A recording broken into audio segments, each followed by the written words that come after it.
Yun wala naman pong kasiguraduhan yun. Ang plano ho talaga ay magbawas ho tayo ng urinals at talagang i-discourage po itong paninigarilyo sa mga pampublikong lugar. Pero gusto ko na rin sigurong idagdag na yung urinal natin ngayon, ang mga nakikita natin, lalong-lalo na yung mga hindi nagagamit, parang simbolo po ito ng talagang pangangailangan natin ng disiplina. Kasi marami ho nag-urinate kahit saan. Ganon din po yung paninigarilyo kahit saan. So, yung plano pong yun ay walang kasiguraduhan. Naging bahagi lang po yun ng diskusyon kahapon ng mga kasama namin yung mga doktor at Philippine Medical Association. Okay, so hindi na po matutuloy, walang, ika nga plano pa lang yan. Opo, kaysa naman po hindi gamitin. Pero ang talagang ultimate plan po dito ay bawasan po yung mga urinal. Bakit po, Chairman?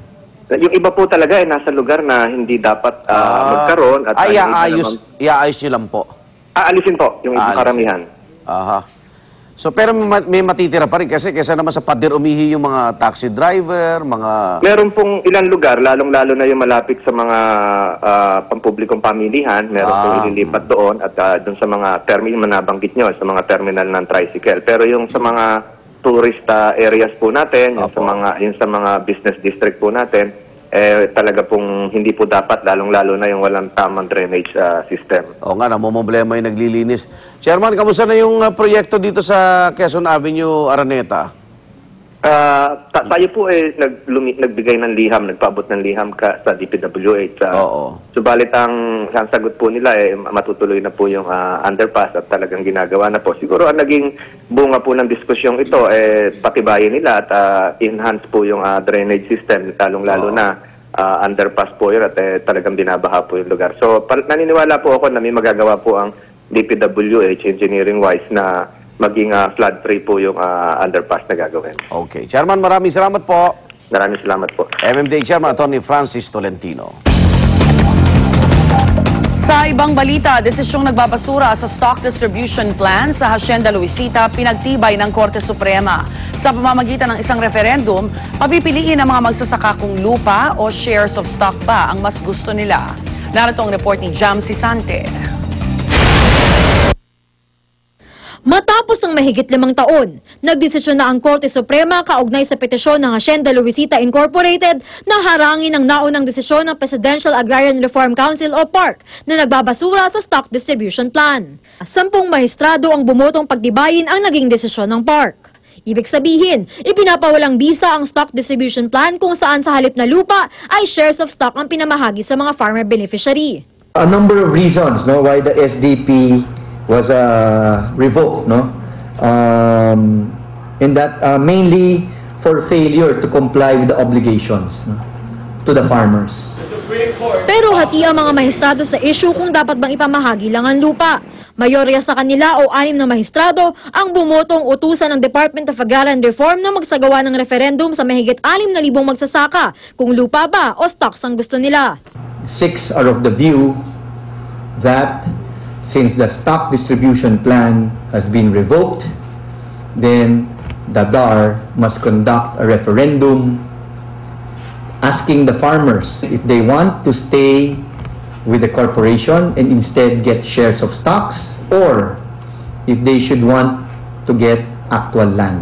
4 na maestrado naman ang may pananaw na dapat lupa ang ipamahagi sa mga magsasaka.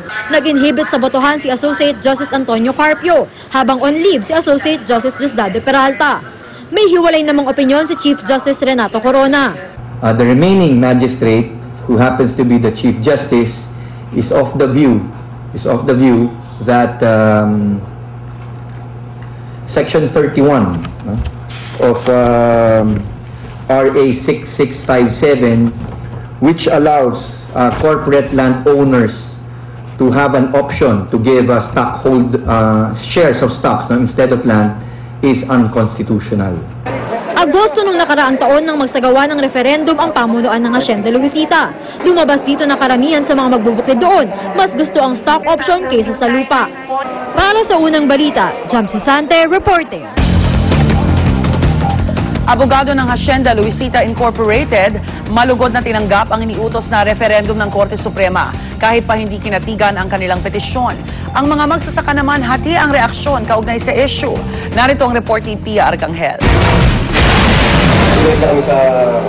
Takang-taka si Eduardo Aguas sa desisyon ng Korte Suprema. Bakit ang magkakaroon ng isa pang referendum sa kanilang mga farmer beneficiary ng Hacienda Luisita, gayong nag-referendum na noon ang pamunuan ng Hacienda para sa compromise agreement kung saan pinapili ang mga magbubukid kung lupa ba o shares of stock ang gusto nila. Sa ginawa ng referendum ng mga nakaraang taon, nakita naman namin na well-participate lahat ng mga stockholders ng Hacienda Luisita. Wala raw siyang pagsisisi sa pagpili niya noon sa stock option at ito raw muli ang kanyang gagawin. Kung kami mamamahala sa maliit na porsyento lang ng lupa na ibibigay sa amin, hindi sapat para ipamuno namin o ipanghanap buhay namin pang sarili. Pero ang tagapamuno ng United Luisita Workers Union o ULWU tutol sa referendum. Parang isang panloloko para sa akin, isang panlilin lang na naririyan pa rin yung impluwensya ng mga pamilya. Bakit idadaan pa sa referendum? Dahil hati ang mismo mga magsasaka, hindi maiwasan ng kanilang mga abogado na mangamba. Malaking kaguluhan ang mangyayari. Pakiramdam namin. Kinoconsider namin itong isang setback sapagkat ang kahilingan ng aming magsasaka ay kagiyatang pamamahagi ng lupa sa kanila. Malugod namang tinanggap ng abogado ng Hacienda Luisita ang iniutos na referendum kahit pa hindi sila kinatigan ng Korte Suprema. Nariyan pa rin naman daw kasi ang pagkakataon ng mga magsasaka na makapamili kung stock ba o lupa ang gusto nila. That referendum is very crucial. In other words, if these qualified beneficiaries would opt for their stocks to remain as shareholders, so be it. Or if they opt for land, that's entirely different.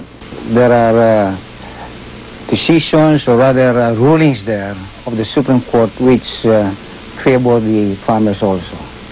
Ang Office of the Solicitor General at Department of Agrarian Reform naman, wala pang opisyal na pahayag sa ngayon dahil hindi pa raw nila natatanggap ang kopya ng desisyon ng Korte Suprema. Para sa unang balita, PR Kanghel reporting.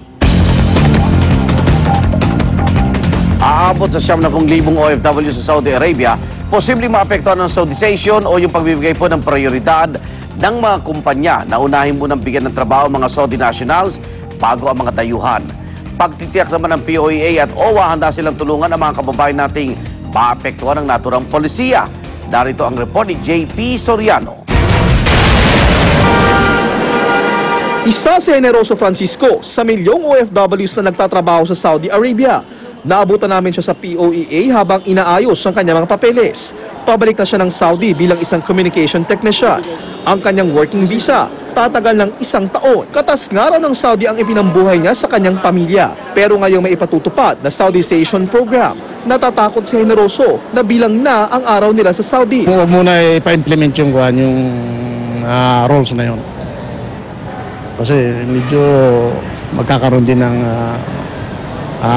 apekto sa atin. Saan namin kukunin yung pambayad ng tubig, pambayad sa eskwelahan, ang pagkain. Sa Saudization o Nitakat program, daan-daang kumpanya sa Saudi ang oobligahin na tumanggap muna ng Saudi nationals bago mag-hire ng foreigners kagaya ng mga Filipino. Pagka daw nasa red, yung mga migrant workers hindi na nila i-renew. Kung nasa yellow category, they are given a period of 6 years, for example.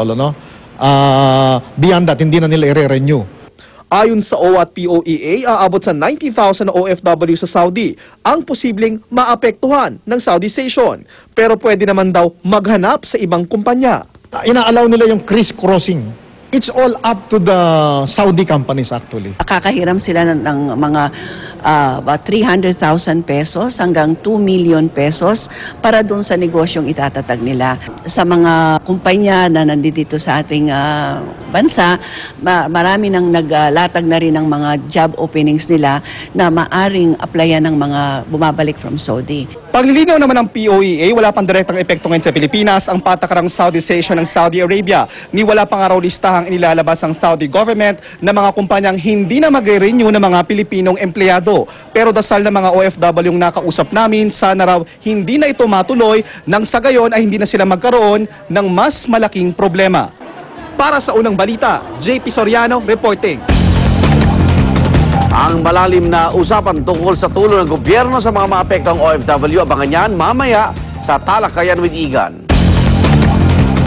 Samantala, anak na lalaki ni Davao City Vice Mayor Rodrigo Duterte na si Paulo nag-dirty finger sa harap ng media bilang pagtatanggol sa kanyang ama. Ang vice-alkalde naman sinabing walang karapatan ng sino man na punahin siya dahil sa kanyang freedom of expression. Narito ang report ni Steve Dailisan. Depo, gusto niyo? Isa ring dirty finger ang sagot ni Paulo Duterte, Pangulo ng mga barangay captain sa Davao City, nang hingan siya ng pahayag tungkol sa posibleng pagpataw ng parusa sa kanyang amang si Vice Mayor Rodrigo Duterte na nagmura at nag-dirty finger nang ipagtanggol sa mga batikos ang anak na si Mayor Sara Duterte sa pananapak niya sa isang sheriff nitong Biyernes. Paalala ng Commission on Human Rights o CHR sa Vice Mayor, isa siyang halal na opisyal na may responsibilidad na magpakita ng kagandahang asal. Nagalit siya dahil siguro yung anak niya pinupuna. So, yung pagiging emotional niya, yung pagmumura niya, tsaka pagpupoint ng dirty finger. Verbal abuse yun. Ayon sa CHR, di raw nalalayo ang pagdi-dirty finger at pagmumura ng Vice Mayor sa ginawang pananakit ng kanyang anak sa isang opisyal. Kaya para turuan ng leksyon ng mag-ama, magsusumiti raw ng rekomendasyon ng CHR sa DILG kaugnay sa kanilang inasal. Ang mga namumuno sa gobyerno, katulad nung nabanggit ay hindi mga Diyos, kung hindi mga public servants. DILG can investigate him. DILG can reprimand him. Sagot naman dyan ng Vice Mayor. My message to the Human Rights Commission, do what you have to do, as I do mine. You know, I have the freedom of expression guaranteed under the Constitution. How I express myself, whether by mouth or my fingers, is nobody's business. Bagamat walang kapangyarihang magparusa, may paalala rin sa nakatatandang Duterte ang mga kasama niya sa Vice Mayor's League of the Philippines. That we have to be very careful with our words. We have to be very careful with our actions because people are watching. And it's either we inspire our people or makapagpalala pa sa sitwasyon. Wala pang pahayag sa panibagong inasal ng mag-amang Duterte ang DILG, pero patuloy ang investigasyon nito sa pananapak ni Mayor Sara. Samantala, maayos naman daw sa ngayon ang lagay ni Sheriff Abby Andres ayon sa tagapagsalita ng Korte Suprema. Pero tumanggi silang magkomento kung maaari bang ikadisbar ng alkalde ang ginawang pananakit sa sheriff. Para sa unang balita, Steve Dailisan reporting.